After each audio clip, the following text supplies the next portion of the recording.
이강빈의 잡지사 12월호 19번째 페이지. 크리스마스 다음날 곤충 이야기만큼 잘 어울리는 게 또 없겠죠. 곤충 만화 그리는 갈로와 김도윤 작가와 함께하겠습니다. 어서 오십시오. 네, 안녕하세요. 반갑습니다. 자, 크리스마스 다음날 함께하는 잡다한 곤충 사전. 오늘은 갈로와 작가의 오랜 취미이자 특기라고 할 수 있는 곤충 채집에 대한 이야기를 좀 해볼까 합니다. 네. 올해도 뭐 국내외 넘나들면서 곤충 채집 많이 하신 걸로 아는데 네. 그동안 갈로와 작가가 채집한 곤충이 총 몇 종 정도나 되는지 세보셨나요? 정말 준비 안 했던 질문인데요. 예. 마침 제가 항상 곤충을 잡고 다니면서 항상 업로드하는 어플리케이션이 있습니다. 아이내추럴리스트라고 옛날에 포켓몬 도감처럼. 심지어 그게 정말 포켓몬 도감이 된 게 옛날에 예. 사람들이 그냥 찍어서 이거 여기다 봤다라고 이렇게 업로드하면 사람들이 이거 맞았네 틀렸네 하고 이렇게 체크해주는 사이트였는데 그게 이제 요즘 AI 시대 아닙니까? 그렇죠. AI랑 적용되면서 그냥 업로드만 하면은 이거 네가 올린 거 이거 왕사막이다. 알아서 이거 교차 검증 다 해주고. AI가 딱 사진 보고 이거 무슨 사막이다, 무슨 하늘소다, 무슨 메뚜기다를 점점 정확하게 알아가고 있는데 무서워지고 있습니다. 야. 그래서 여러분들 뭐 곤충 나왔을 때 저한테 되게 뭐라고 이제 막 여쭤보시는데 네, 거기에 업로드하면은 이제 AI가 이제 다 알아버리는 시대 됐고요. 자고 있는데 전화하지 말고 어플 타시라. 그리고 이제 옛날에는 그것만 잘해도 충분히 곤충을 잘 아는 사람이 되게 되었는데 이제는 그건 AI가 하게 분류하고 네. 특정하고 이런 거. 곤충 이름을 잘 외우고 곤충 잘 알아보고 하는 게 충분히 어떤 전문성이 되는 시대가 되었는데 이제는 그 작업은 AI가 어느 정도. 그러니까 물론 어느 정도는 사람이 통찰해야 되는 부분이 있어요. 알고 살펴봐야 되는 부분이 여기까지 있는데 되게 단순한 작업은 AI가 하게 되는 무서운 시간이 됐는데요. 근데 저는 거기에 열심히 맨날 그냥 사진 찍어서 올리거든요. 근데 물론 잡은 것도 있긴 하지만 그냥 사진 찍어 올린 거가 많은데요. 이제 연말 되니까 걔네가 정산해 주더라고요. 그래서 올해 2,897개의 올해만 올렸는데 총 1,133종을 찍었더라. 너가 거의 안 겹치게 올리셨네. 그러게요. 저 그거 볼 때마다 되게 뿌듯해요. 후회해요. 왜요? 이렇게 되게 싸가지 없이 관찰하나. 그 무슨 말이에요? 그러니까는 봤으면 이거 옛날에 봤나면 제가 안 봤다는 거 아니에요. 그러다가 놓치는 게 있을 거 아니에요. 예를 들면은 제가 그걸 그 종이란 거 어떻게? 예를 들면 우리나라에 예를 들면 무슨 알락기뚜라미라고 알락기뚜라미가 있는데 걔 야산 알락기뚜라미랑 걔 구분이 안 돼요. 알락기뚜라미 찍었어요. 그리고 나중에 알락기뚜라미 비상 봤는데 이거 본 거야 하고 넘어가요. 근데 그게 야산 알락기뚜라미일지 큰 알락기뚜라미일지 아니면 내가 모르는 나태했던 나 자신을 모르잖아요. 또 멋있다. 근데. 그렇죠. 그러니까는 한 번쯤 보고 내가 잘 안 찍는다는 얘기잖아요. 그래서 그냥 볼 때마다 그냥 다 찍어야죠. 그냥 서울에서 보든 부산에서 보든 대구에서 보든 지자에서 보든 강원도에서 보든 그냥 볼 때마다 다 찍으려고 노력하거든요. 근데 맨날 매년 통계를 보면은 그냥 한 종은 한 2번 찍었어요. 제가 그냥 그거 볼 때마다 참 이런 건방진 스스로를 채찍질하고 건방진 통계를 보다니 학자로서 자책하는 모습 자체가 약간 오타쿠스러우면서도 멋있네요. 그래서 작년 통계도 있었거든요. 작년을 비교해줘요. 작년에는 딱 2분의 1이었거든요. 그러니까 작년에 1,353번에 관찰했는데 701종을 제가 찍었더라고요. 우상향이네. 그렇죠. 저번보다 2배를 열심히 했는데 작년에도 본 거는 딱 2번 찍었죠. 그래서 참 똑같구만. 그런 생각을 했습니다. 그렇군요. 좌우지간 찍은 건 이러고 얼마 만에 잡았냐. 되게 제가 좋아하는 또 만화의 명대사 중 하나가 조조의 기묘한 모험이라는 만화를 보면은 너는 도대체 얼마나 많은 사람을 죽였냐 이러면 넌 지금까지 먹은 빵의 개수를 기억하고 있나? 라는 대사가 있거든요. 그만큼 대수롭지 않은 일이라는 거죠. 그렇죠. 윤리적으로 때문에 자책하게 되지만 그래서 곤충을 좋아하신다고요? 그럼 얼마나 많은 곤충을 죽이셨나요? 하면 이제 끄덕 애가 이렇게 되지만 빵 먹는 것과 같다. 그렇죠. 그래서 많은 곤충을 잡게 되죠. 애석하지만 그래서 많이 잡았겠죠. 가장 자랑할 만한 나의 어떤 컬렉션, 채집 컬렉션. 한국에서 잡은 것 중에 당연한 건 이제 새롭게 보고한 곤충이 제일 곤충학자들은 그런 것 같고요. 그 중에선 가끔 잡지사에서 해외에서 본 거 멋있는 거 보여주잖아요. 잉 번쩍번쩍한 거 커다란 나비 막 엄청 큰 딱정보라 막 이런 것들 이제 언제나 자랑할 만한 콘텐츠이죠. 진짜 멋있어. 그래서 그 되게 그런 귀한 걸 볼 때는 언제나 그 알고 잡아야 되거든요. 그래서 네. 그러니까 어딜 그 되게 곤충의 습성을 알아야지. 네. 흔한 것들 맨날 보긴 하지만 되게 습성을 알고 잡아야 돼요. 그래서 네. 그런 거 소설 중 되게 재밌게 읽은 것 중 하나가 네. 그 이해수 작가님의 지금 돌아가지만 요즘 사람들이 그 뭔가 그 열심히 버틴다라는 뜻의 그 존버라는 단어를 쓰지 않습니까? 그렇죠. 예. 그 비속어가 단어에 들어가 비속어가 들어있지만 예. 그 단어를 만든 오리지널이 그 이해수 작가님이기도 한데. 아, 그랬나? 네, 그렇습니다. 네. 예. 근데 이제 이해수 작가님의 그 소설 중에 그 장수하늘소라는 소설이 있습니다.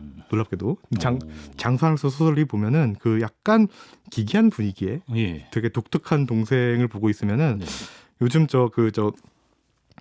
그 많은 분들 읽고 계신 그 한강 작가님의 채식주의자랑 약간 좀 비슷한 느낌이 아, 들면서도 그래요? 약간 다르기도 해요. 왜냐면 그 약간 기괴한 분위기에 좀 신묘한 동생의 이해 안 되는 행동들을 보는 약간 그런 느낌이 드는데요. 예. 이 내용은 어떤 소설이냐면요. 네.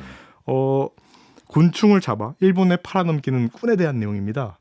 아, 네. 시대가 조선? 시대는 1980년, 아, 그 년대? 70년, 70년 아, 약간 이 년도인데 1980년대? 80, 90년도인데 예, 예, 예. 그 주인공은 이제 막 곤충을 막 잡아서 이렇게 일본에 팔아넘겨요. 네. 그래서 막 운줄 무슨 나비를 잡았다. 이거 귀한 건데 이거면 일본인 딜러들이 아주 비싸게 팔 수 있겠어. 막 이러는데 예. 실제로 그 일본의 곤충 파는 데 가면은 네. 한국의 어디서 잡힌 무슨 나비, 무슨 딱정벌레 이러고 되게 산지랑 연도까지 꼬박꼬박 따지면서 되게 비싸게 거래해요. 실제로? 실제로 굉장히 그걸 좋아하는 사람도 좋아하거든요. 예, 예. 그래서 이제 그런 걸 이제 막 팔아 넘기는 사람인데 그 디테일한 묘사가 그 이수 작가님이 굉장히 조사를 철저하게 하셨구나. 이 정말 그 습성을 파악하고 그 잡으러 다니는 꾼들을 많이 취재를 하셨구나 하는 거 아는데 네. 이 소설의 이제 핵심 그거죠. 그 딜러가 이 땅은 다 필요 없고 장수하늘소를 갖고 와라고. 장수하늘소.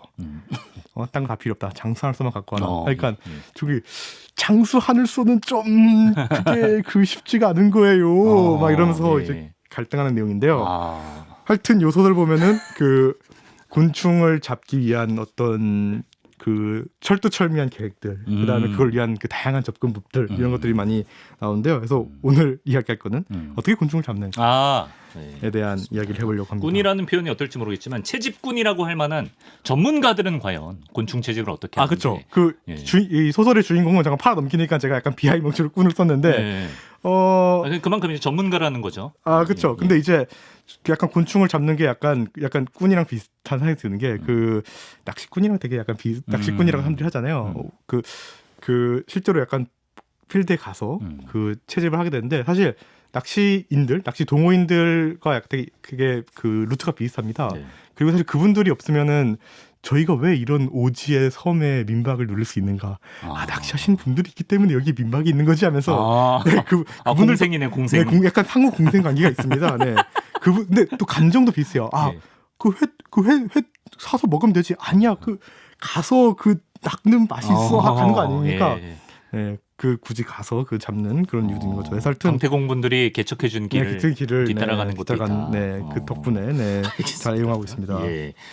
저 어렸을 땐 그냥 뭐 페트병 같은 거 하나 오려서 채집통으로 쓰고 그리고 뭐 그쵸. 잠자리채 문방구에서 파는 거 들고 잠자리 잡고 그랬는데. 그렇죠. 그러나 네. 곤충책을 쫙 펼쳐봤을 때 나오는 그 멋있는 사슴벌레들 잡을 수가 없잖아요. 잡을 생각도 못 해봤어요. 그렇죠. 근데 이제 약간 아저씨분들이 얘기하는 게 있어요. 내가 곤충책 옛날에 봤는데 사슴벌레 장수풍뎅이 잡는 내용이 나오는데 난 산에서 못 봤다고 이런 얘기를 하세요. 네. 근데 그 못 보신 이유가 있었어요. 왜죠? 옛날 우리나라 곤충책들은 그 일본 책들을 번역해 왔거든요. 예. 도쿄는 그 산에 나가면 장수풍뎅이가 있어요. 있어요. 예. 왜냐하면 되게 남부지방이거든요. 네. 근데 우리나라는 옛날만 해도 장수풍뎅이 되게 귀했고 굉장히 남부지방에만 살았기 때문에 서울에서 당연히 못 보죠. 도쿄를 서울로 번역했나? 아니요, 그냥 도시에만 나가면 있다라고. 일본 전국적으로 파는 책이니까는. 근데 정말 많은 책들이 우리나라 옛날엔 번역되었기 때문에 그냥 정말 그 번역서를 보면은 그런 오해가 생기죠. 근데 장수풍뎅이 귀하기 때문에. 근데 지금은 장수풍뎅이가 또 서울에 나옵니다. 왜냐하면은 서울 자체가 한반도 전체가 따뜻해지기도 했고 또 많은 사람들이 곤충을 키우다가 많이 탈출해 먹기 때문에 유명한 짤도 있습니다. 예를 들면 장수풍뎅이를 샀는데 택배가 이렇게 아파트 단지에 있는데 이게 얘가 택배 상자를 다 뚫고 찢어져 있어요. 택배 상자가 찢어져 있네 뭐지 하니까는 이제 저 전신주 위에 장식대 붙어 있고 전 최근에 막 어디 어디 행사 가서 이제 학생 아이들이 만든 그 곤충 UCC를 이렇게 막 평가를 하는데 UCC요? UCC가 평가인데 아이들이 이제 곤충 이제 유튜브를 좋아하고 이제 영상을 만든 걸 아이들이 만드는데요. 그 어릴 때부터 장수풍을 막 키웠대요. 네. 키워서 이제 장순이 장풍이가 뭐 애벌레예요. 번데기가 됐어요. 성충이 됐어요. 하고 이제 장수가 장수가 제일 커. 불려보내줘요. 서울에서. 풍선 날리듯이. 장수 잘 커. 이러면 88 올림픽 비둘기들처럼. 비둘기처럼. 저걸 서울에 풀어주네. 아, 네. 개체수가 많아졌구나 그래서. 네, 저는 서울에서도 몇 번 잡아봤거든요. 이게 나오네 여기서. 이제는 서울에서 잡을 수 있죠. 지금이야말로 어린 아이들이 곤충 채집을 해야 될 때입니다. 그렇죠. 예. 근데 그 정말 이제 곤충을 잡으려고 하는데 이제 정말 그 파악하고 가야 된다는 게 그 예를 들면 막 예를 들면 막 해외 사는 사람이 막 서울 한국에서 뭐 장수풍뎅이가 나온다더라. 아 잡아보고 싶다 해가지고 인천공항 나와서 인천공항에서 냅다 이렇게 돌아다녀도 못 잡을 거 아니에요. 그렇죠. 인천공항에 난 밤에 어디서 어떻게 잡아야 된다는 그 습성을 파악하고 제대로 알아야 이렇게 잡을 수 있는 거 아니겠습니까? 예. 그렇기 때문에 곤충을 잡는 건 다양한 그 전략과 장비와 타이밍과 가이드가 있어야지 그렇죠. 잡을 수 있는 거고 예. 그것들을 위한 그 장비들, 네. 그것들을 응용한 그 장비들을 오늘 좀 얘기해 볼까 합니다. 그러니까 그게 궁금해요. 그러니까 꾼들은 어떻게 하는가? 어떤 네. 연장을 쓰는지, 예, 문방구 네네. 잠자지체가 아니면 어떤 연장을 쓰는지, 네네. 어떻게 잡는지. 저희 문방구 장갑도 되게 좋아요. 아 그래요. 그거 하나에 막 1,000원부터, 그러니까 그 되게 오래된 문방구 가면 그거 1,000원에 파세요. 예. 그거 써가지고 잔뜩 사가지고 그냥 가성비. 가성비용으로 부서질 때까지 써도 괜찮긴 하거든요. 예. 근데 되게 그게 일단은 엄청 빽빽해요. 망이 빽빽하고 그게 깊지가 않아요. 그리고 촘촘하지도 않죠. 그래서 썩 좋지 않아서 그건 약간 그 물에 있는 약간 수서곤충 잡을 때 좀 좋고요. 예. 실제로 그 전문가용 포충망은 네. 그 보통 그건 1,000원짜리 한데 전문가 포충망 5만 원에서 한 10만 원 정도 하고요. 그 굉장히 망이 일단 큽니다. 망이 크면 좋은 점은 예. 그 일단은 그 대충 휘둘러도 들어가고요. 그렇죠. 물론 그 1,000원짜리를 막 계속 싸보면은 네. 이 정확도가 높여져가지고 이것만 쓰다가 내공이 생기는. 저도 정말 그랬어요. 이 내공이 생겨서 이것만 쓰다가 예. 이 큰 거 쓰면은 지름 50cm짜리 쓰면은 막 엄청 잘 잡아요. 그렇죠. 신의 경지. 네, 신의 경지에 예. 도달합니다. 예. 그리고 이 대도 막 다른 거 막 2m만 늘어나는데 요거는 막 장대 완전 예. 8m 쫙 늘어나고요. 그리고 8m? 네. 8m짜리를 써요. 그 얼마든지 그 정할 수 있죠. 네. 아. 내가 어떤 걸 살지에 따라. 근데 전 그렇게 길게 안 쓰는 게 예. 메뚜기를 잡잖아요. 메뚜기는 그냥 다가가서 잡으면 되기 때문에 나비나 이렇게 매미 잠자리 하시는 분들이 저 나무 위에 있는 거 좀 잡으려고 리치가 길어야죠. 엄청 긴 거 들고 다니면서 막 다니죠. 그리고 이제 망이 되게 촘촘하고 망도 막 색깔 되게 신경 써요. 막 저는 상관 안 쓰는데 막 빨간색을 막 써요. 왜냐하면 막 어떤 곤충은 빨간색을 못 보기 때문에 아니면 막 빨간색을 좋아하기 때문에 해서 막 망 색깔까지 신경 쓰기도 하고 또 저 망 되게 재밌는 걸 갖고 왔는데 망을 가져왔어요? 네 망이 접히는 주머니에서 것도 나와? 있어요. 네 접히는 게 있어요. 그래서 이제 되게 컴팩트하거든요. 원터치 텐트 같아. 원터치죠. 그래서 이제 콕콕콕 쏘고 망이 되게 크잖아요. 들고 다니는데 거추장스럽기 때문에 여기다가 긴 포를 다는 거죠? 네, 긴 포도 다는데 그냥 이렇게 쓰기도 해요. 왜냐하면 뭐 네. 조그만 거 이렇게 잡으면 되기 때문에 잡기 때문에 무슨 코난 돋보기 같아. 그렇죠. 주머니에서 저런 게 나와. 쓰고 바로 해서 바로 넣었다가 예. 또 뭐 보이면 멋있다. 왠지 모르게 멋있어 항상. 쓰기도 합니다. 그래서 다양한 포충망들이 쓰기도 하지만은 뭐 네네. 손으로 잡기도 하고 뭐 그 포충망 필요 없는 거는 뭐 나무를 주거나 돌을 그렇습니다. 주거나 막 엄청 큰 바위 막 사는 것도 있거든요. 사슴벌레 중에 막 정말 바위 안에 사는 막 그러니까 남아공에서 정말 막 몇백만 원에 거래되는 이야. 실제로 불법이긴 하지만은 그 사슴벌레들이 있는데요. 그런 애들은 막 크레인 같은 걸로 막 들기도 하고 다양한 법으로 잡기도 하죠. 바위 같은 거를. 네네. 그렇군요. 그리고 이제 전문적인 방법 중에 비팅 트레이? 네, 비팅 트레이라고. 비팅 트레이 방법은 뭔가요? 사람들이 막 사슴벌레 잡으려고 옛날에 책들 보면 사슴벌레 잡기 위해서 나무를 발로 빵 차보세요. 대신 나무가 아야 합니다. 뭐 이런 게 있었어요. 예. 나무를 흔들면 이제 벌레가 떨어지게 되는데요. 그거를 좀 전문적으로 하기 위해서 나무 아래 가는 천 예. 이런 게 있고요. 그리고 그 곤충이 너무 작다 보면은 네. 이 손을 이렇게 잡으려면 굉장히 그 곤충이 잡기가 어렵더러 혈압 올라요. 그리고 혈압 올라요. 그리고 예. 굉장히 그 오물조물해서 힘듭니다. 심지어 네. 그걸 핀셋으로 잡는다고 하면은 이거 무슨 쿵 수련하는 것도 아니고 막 이렇게 젓가락으로 잡으려고. 저는 하고. 실제로 예전에 성묘 갔다가 제 인생 최대 업적 중 하나인데 네. 나무젓가락으로 파리를 잡았어요. 와, 그쵸. 그런 저의 어떤 네. 육체적인 최대 업적 그쵸. 인생에. 그러니까요. 그게 쉽지 않은 일이죠. 정말. 예, 그렇습니다. 근데 그거를 이제 잡아야 하는 것을 꼭 정말 눈앞에 우와 아니 내가 세상에 이런 벌레를 만나다니 싶은 와중에 이걸 꼭 잡아야 되는데 놓칠 수 없죠. 놓칠 수 없죠. 반드시 잡아야 되는 상황이 있는데 뭐 푸충망으로 잡아야 되고 하는데 빨아들여서 잡는 방법도 있거든요. 뭘로 빨아들여요? 흡충관이라고 있어요. 흡충관이라고 흡충관이라고 그 호수가 두 개가 있는데 예. 하나 이 짧은 호수는 이제 벌레를 갖다 대고요. 아. 긴 호수를 입에다 대고 예. 훅 들이밀면은 입으로 벌레가 입에 빠져들진 않고요. 저 병에만 병에 들어가요. 들어가요. 네, 그 내가 빨아들인 데는 저 네.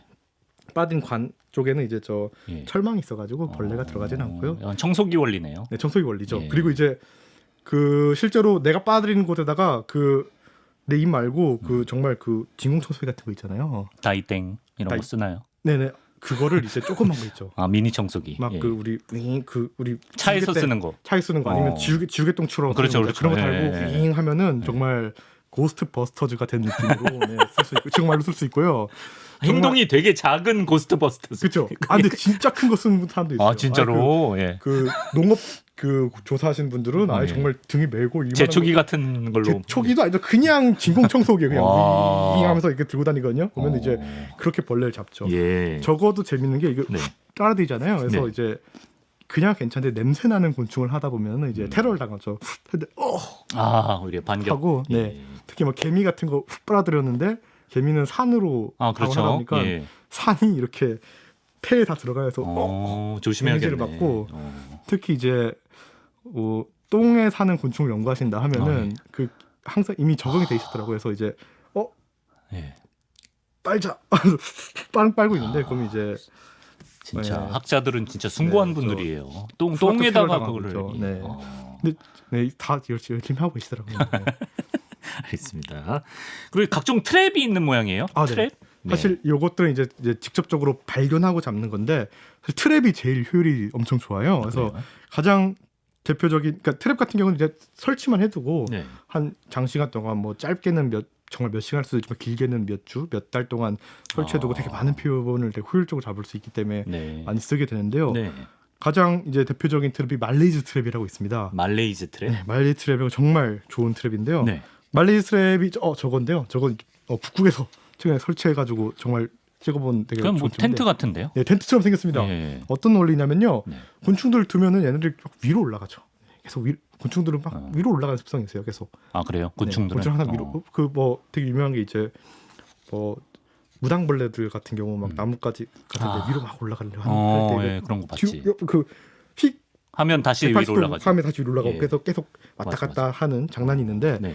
곤충들이 계속 위로 올라가는 습성을 이용해서 이제 위로 올라가다가 이제 병에 빠뜨려 죽게 하는 그런 방식을 이용 트랩인데요. 그럼 저 가니천막 같은 말레이즈 트랩 위에 병이 있는 건가요? 네, 위에 병이 있습니다. 그 샘으로 몰리잖아요. 네, 그 끝에 이제 병이 있고요. 어. 물론 날아가다가 저 천에 부딪히면 일단은 천에 앉고 위로 올라가게 되고 그리고 이제 동서남북도 고래에서 설치해요. 그래서 이제 웬만하면은 또 곤충들이 이제 그 해를 등지고 네. 뭐 있기 때문에 동서남북 야. 고래 설치해서 하는데 이게 되게 효율이 좋습니다. 얼마나 효율이 좋냐면요. 네네. 2020년에 이제 2년 동안 코스타리카 중미 있잖아요. 네. 열대우림에 말레이즈 트랩 설치를 2년 동안 한 거 보니까는 네. 딱 하나에서만 14,520종이 채집이 됐대요. 2년 동안 저걸 방치했더니 네, 14,520 와. 개체가 아니라 14,520종. 네, 엄청 당연히 다 죽어 있었을 거고. 당에 다 예. 죽었겠죠. 그 안에는 저게 이제 그 알코올, 에탄올이 들어가 있어서 썩지 않게 그렇구나. 하고요. 방부제를 넣기도 하고 다양한 액체를 넣긴 한데 주로 에탄올을 넣게 하고요. 약간 곤충계 통발 느낌이네. 곤충의 통발 통발 던져 놓듯이. 엄청나게 하는데요. 이게 엄청나게 훌륭한 트랩입니다. 근데 요거 개발에 굉장히 재밌는 역사가 있어요. 예, 어떤 역사가 일단 있죠? 말레이즈 트랩이잖아요. 네. 말레이즈라는 사회 만들었어요. 네. 스웨덴 구조학자 르네 말레이즈라는 사회 만들었고요. 예. 1934년에 개발했습니다. 예. 그래서 이제 일단 말레이즈가 이것도 말씀드릴게요. 말레이즈가 어떤 또 훌륭한 점이 있냐 네. 또 다 말씀드리자면 일단 저희 연구실에서도 그 연구실 사진을 갖고 오셨던데 네. 어떻게 채집 갖고 오셨는지 저희 연구실에서 한 말리스템 한 40개 정도 있습니다. 40개 있어가지고 예. 이게 싸요. 뭐 텐트 같아 보이지는 하지만 그냥 천만 만들어가지고 그냥 그 텐트 구조물도 없이 그냥 나무 같은 데 이렇게 막 설치만 해두면 되거든요. 비쌀 그래서 것 같지는 않아요. 그렇게 비싸지는 않아요. 그래서 예. 이제 전국적으로 뭐 산에다가 한 2개부터 한 5개 설치해두면은 네. 그거만 이제 수거하다 보면 한 달이 지나는 한 달이 지나네 그럼 또 수거하자 또 수거하자 하면은 이제 전국에 이제 그럼 1년이 다 가는 약간 그렇게 되는데요. 네. 그러면 정말 엄청나게 많은 곤충이 보이게 돼요. 그래서 아이고 그리고 여기에 트랩이 들어가는 거 보면은 정말 많은 곤충도 있을 뿐더러 막 우리가 보지 못했던 곤충들 이런 곤충이 여기 들어오네 싶은 것도 많고요. 예. 또 의외의 것도 많이 들어오는데요. 예를 들면 제가 되게 어이없던 거 하나가 최근에는 지리산에 허가받고 설치를 했는데 가재가 들어가기도 하고 가재가 여기 왜 다 들어있지? 잡아먹어 버리는 거 아니야? 원래 잡혀있던 것들? 아니 가재가요? 아닌가요? 아니 빠져들으면 죽겠죠 그냥 빠져들면 죽는데 가재가 왜 네. 어떻게 저기 들어가지? 그리고 막 개구리가 들어가기도 하고 지렁이가 들어가기도 해요. 예. 지렁이가 어떻게 들어가지? 그리고 막 동남아에 설치하면 뭐 이구아나 이런 것도 들어와요. 네. 그리고 물리적으로 안 될 것 같은데. 물리적으로 안 될 것 들어와 있네. 네, 지렁이가 물리적으로 어떻게 가야지? 가재나? 하여튼 그렇기도 합니다. 예. 좌우지간 말레이즈의 재밌는 일. 르네 말레이즈. 르네 말레이즈는 네. 1892년에 스웨덴 스톡홀름 출신인데요. 또 스웨덴이야. 스웨덴입니다. 스웨덴. 저희가 친스웨덴 방송이거든요. 예. 스웨덴이 훌륭한 사람이 많아요. 훌륭한 과학적으로도 많아요. 그렇고. 잘 살아서 그래요. 예. 내가 보기엔 그 생물 분류했던 린네부터 뭐 린네 그래요. 네, 린네부터 소개해 주시죠. 예, 말레이즈. 발음부터 잘해요. 애초에 우리가 말레이즈를 하고 있잖아요. 원래는 저 말라제 이렇게 발음해야 되는데 우리가 미국식으로 그냥 좋습니다. 말레이즈를 좋습니다. 하겠습니다. 예. 그 아버지는 뭐 수석 셰프를 하고 어머니가 정원사 딸이기 때문에 아마 그때부터 뭐 곤충을 좋아했던 것 같고 또 삼촌이 저 유럽 스웨덴 잘 사는 곳 특징이죠. 삼촌이 나비를 수집해가지고 나비 수집해서 그거 보면서 이제 곤충을 좋아했다고 합니다. 그래가지고 어릴 때 했던 재밌는 짓 중 하나가 막 옛날 그 유럽 그 여성들 보면은 이렇게 막 모자에 이렇게 깃털들 이렇게 막 있죠. 예. 그게 굉장히 또 엄청난 세계가 있어요. 그거 모자 깃털 장식. 모자 깃털 장식이 굉장한 세계가 있는데 이것도 하나의 주제긴 한데 나중에 말씀드리겠습니다 하고 그 깃털들을 이제 파이프로 훅 불어가지고 맞춰서 떨어뜨리는 그런 장난을 치는 걸 좋아했다고 하는데 그러다 죽지 않았을까? 정말 잘못하면 죽을 것 같다 때 그런 걸 좋아했던 어떤 천덕구력이 아이였다고 합니다. 근데 요 분이 좋아했던 곤충은 입벌이라는 곤충이에요. 벌인가요? 네. 벌 중에 하나인데요. 가장 원시적인 벌 중 하나고요. 그 되게 벌들 하면 보통 침이 있잖아요. 그 침이 그 되게 뭉툭해가지고 그냥 뭐 솔방울이라든가 뭐 다양한 나무 그 줄기 식물 조직에 이제 알을 낳는 벌들인데요. 이 말레이즈가 자기 또 스웨덴 식물학자랑 동물학자 친구랑 데려서 캄차카 반도로 이제 채집을 떠난 일정이 극동아시아. 네, 극동아시아 러시아 캄차카 쪽에. 저 추운 지방으로. 또 스웨덴 사람이니까 또 추운 데도 익숙하죠. 그렇죠. 그래서 누구랑 가냐면요.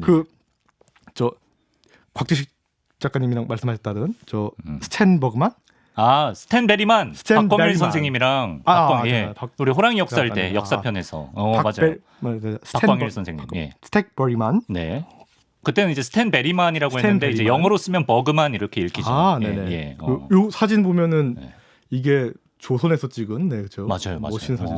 내들고 책도 쓰시고 한국의 뭐 조류와 뭐 마을 뭐 이런 식으로 했고 그 스탠 베리만이랑 그 식물학자 그 저 에릭 쿨텐이랑 채집을 가가지고 캄차카반도에서 채집을 떠납니다. 그래서 막 개설매 끌고 곰 늑대 다니면서 막 고산지대에서 생존하고 채집을 했는데 함께 갔던 사람들은 한 2년만 하고 떠나요. 그래서 방금 나온 뭐 그 요 분은 그 동물학자 베리만은 뭐 조선 와서 채집하고 또 제가 여기서 봤던 유기니도 가가지고 진짜 유기니에서 그 식인하던 원주민들 보면서 식인에 대한 막 기록도 남고 이러고요.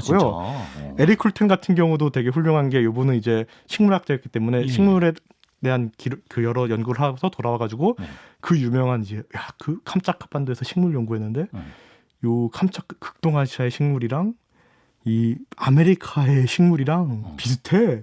옛날에 둘이 이어져 있었어. 이걸 베링기아라고 하자 하는 굉장히 유명한 베링기아. 그래서 지금 뭐 북아메리카에 어떻게 그 사람이 있지? 옛날에 베링기아로 연주를 했기 때문에 어떻게 티라노사우루스가 북아메리카 있지 베링기아로 연결돼 있었기 때문에 그 모든 그 아시아와의 아메리카를 이어주는 그 육교를 베링기아라고 얘기하죠. 그 베링기아를 명명했던 사람입니다. 아, 그렇구나. 이 캄차카반도 그 채집은 거의 전설 같은 파티죠. 진짜 그러네. 남긴 게 많네. 남긴 게 많죠. 근데 요 말레이즈는 네. 이게 재밌었나 봐요. 그래서 다른 사람 2년 하고 떠나는데 네. 10년간 머물면서 너무 재밌었나 봐요. 캄차카에. 네, 캄차카 10년 머물면서 그 생존왕을 찍었어요. 그래서 그 정말 그 추운 반도에서 정말 알아서 자급자족하면서 살다가 네. 돌아와서 이제 자기 아내랑 같이 미얀마에 채집을 갑니다. 또다시. 아, 미얀마로 또. 네, 미얀마. 그 당시 버마였죠. 근데 예. 버마에서 이제 텐트에 이렇게 있는데 그걸 본 거예요. 텐트 위로 벌레들이 올라가는 모습을. 그래서 텐트 위로 벌레들이 올라가네. 저거를 응용해서 채집법을 만들면 훌륭할지도 말레이즈 트랩이에요, 그게. 해서 만든 게 말레이즈 트랩이고요. 그래서 네. 바로 프로타입을 만들었는데요. 네. 그 프로타입을 바로 논문을 썼는데 네. 그때 만든 트랩만으로도 10만 마리의 곤충을 채집을 했어요. 야, 이게 효과가 장난 아니다. 장난이죠. 그때만 해도 다 이렇게 다 잡았던 건데 10만 마리를 채집해서 뭐 나비 10,000마리, 그 뭐 딱정벌레 10,000마리, 이뻘 4,000마리, 4,000 해서 그 사람이 또 새로 기지한 이뻘만 해도 엄청 많고요.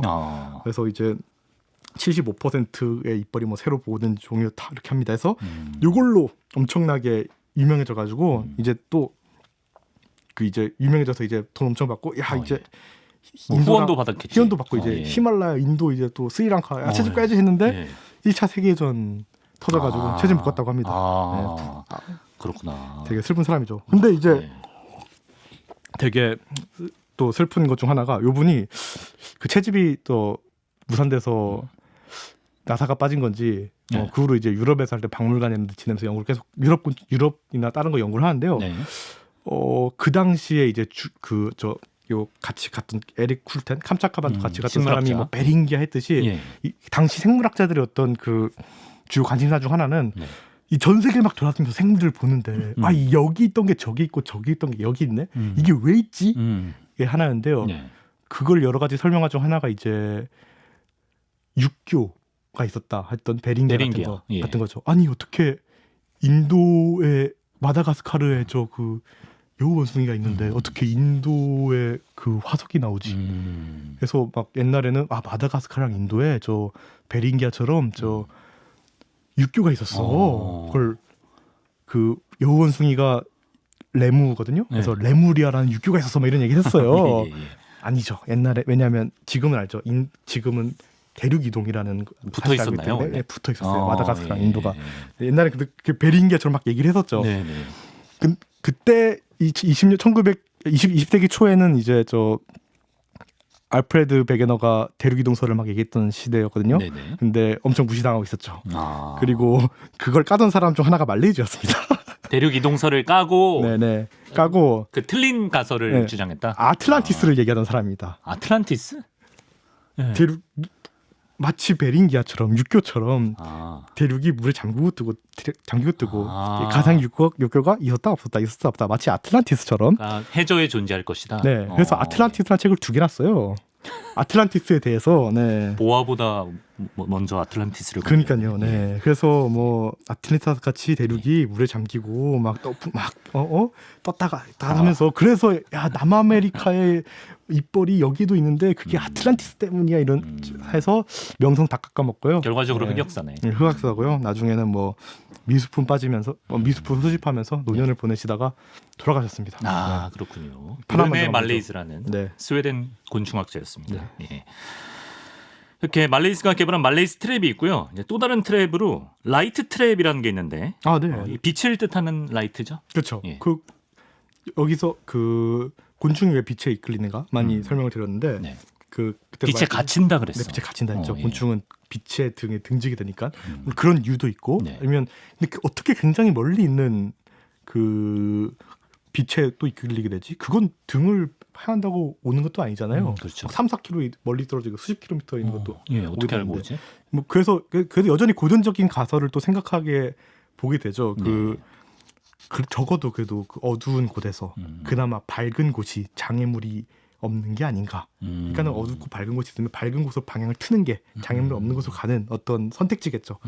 그리고 여러 가지 생각으로 이제 곤충은 밝은 곳으로 오게 되는데요. 네. 그래서 이제 그 점을 이용해서 그 빛을 켜게 되면 벌레들이 꼬여요. 꼬이고 잡게 되죠. 그래서 뭐 그런 트랩을 하지 않아도 우리는 뭐 저 산의 가로등에 보면은 벌레들이 저희 집 전등에도 벌레들 갇혀 있어요. 그치, 갇혀 있게 네, 되죠. 네. 그래가지고 이제 벌레들 이렇게 줍줍줍줍 하게 되는데 네. 그걸 이제 내가 저도 그래서 옛날에 가로등에서 벌레 많이 지금도 줍줍하고 다니거든요. 근데 원하는 곳에 키웠지. 원하는 곳에. 아니, 가로등에서 벌레 죽고 다녔어요? 지금도 그래요. 아, 네. 그래요? 근데 이제는 예, 예. 이제는 전부 가로등이 LED화가 되면서 그렇지.